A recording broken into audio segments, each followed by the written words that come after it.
There's something strange about apartment buildings. Dozens of people living only a few feet apart, separated by nothing but thin walls and silence. You can hear laughter, arguments, the hum of a TV, but you never really know what's happening next door. That was exactly how it was at the Ridgeway Apartments, a quiet 3-story building just outside Denver, Colorado. Clean, affordable, ordinary. Until the woman in apartment 3B stopped answering her door. Her name was Melissa Avery, 34 years old, a freelance graphic designer who mostly kept to herself. She'd lived there for 3 years. Always polite, always punctual with rent. No drama. The neighbors said she was sweet but quiet, always wore a smile, always said good morning. No one could have guessed the storm brewing behind that door. In the months before her disappearance, residents began hearing arguments from 3B, muffled voices, shouting, the sound of things breaking. Most assumed it was her boyfriend, Eric Shaw, a charming,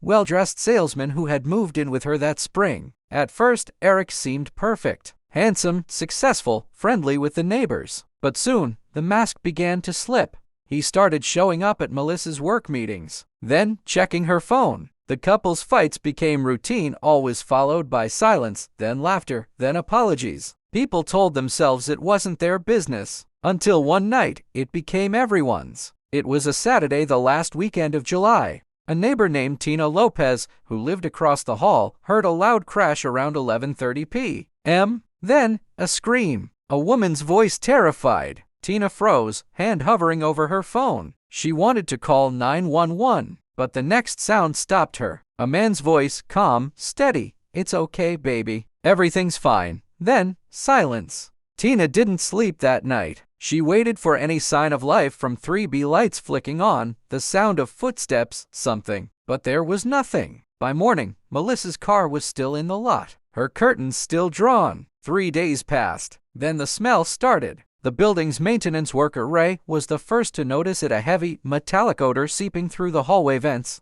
He followed it to apartment 3B. When he knocked, there was no answer. He used his master key to open the door, and what he saw would haunt him forever. The apartment was spotless, unnaturally clean. Every surface wiped down. Every photo frame turned face down. The bedroom carpet had been ripped up, replaced with a new rug. And in the corner of the kitchen, the refrigerator was humming louder than usual. Ray hesitated, then opened it. Inside, beneath bags of groceries and bottles of water, was a large black trash bag dripping. He staggered back and dialed 911. When the police arrived, they confirmed what everyone feared. It was Melissa. The medical examiner later revealed she'd been dead for 3 days. The cause of death, blunt force trauma. Inside the apartment, investigators found traces of blood beneath the newly replaced rug and a half-packed suitcase by the door. She'd been planning to leave. Eric Shaw was nowhere to be found. The investigation turned into a media frenzy. Everyone had a theory that Eric fled to Mexico,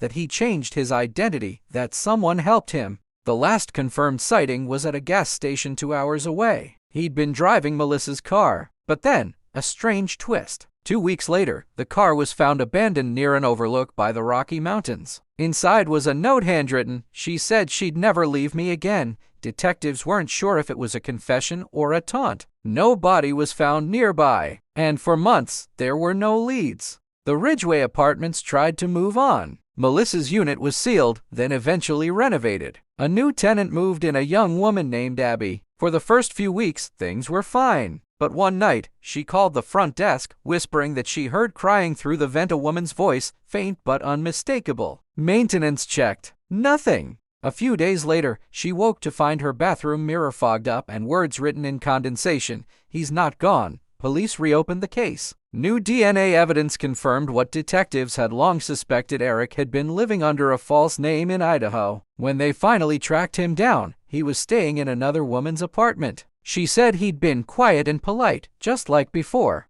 He was arrested without incident. During questioning, he smiled when they mentioned Melissa. She was never supposed to leave, he said. In court, he showed no remorse. But during sentencing, the judge read aloud a letter Melissa had written, found in her desk after her death. It said, "If anything ever happens to me, please don't let people remember me as the woman who stayed too long. Remember me as the woman who tried to get free. Today, apartment 3B stands empty again. No one wants to rent it." The building owner keeps it sealed, but sometimes, late at night, residents say they hear music coming from inside. Melissa's favorite song Landslide by Fleetwood Mac echoing faintly through the vents. Maybe it's just the pipes. Maybe it's something else. But one thing's certain. Everyone at Ridgeway learned that monsters don't always live far away. Sometimes they live right next door, and sometimes they have the keys.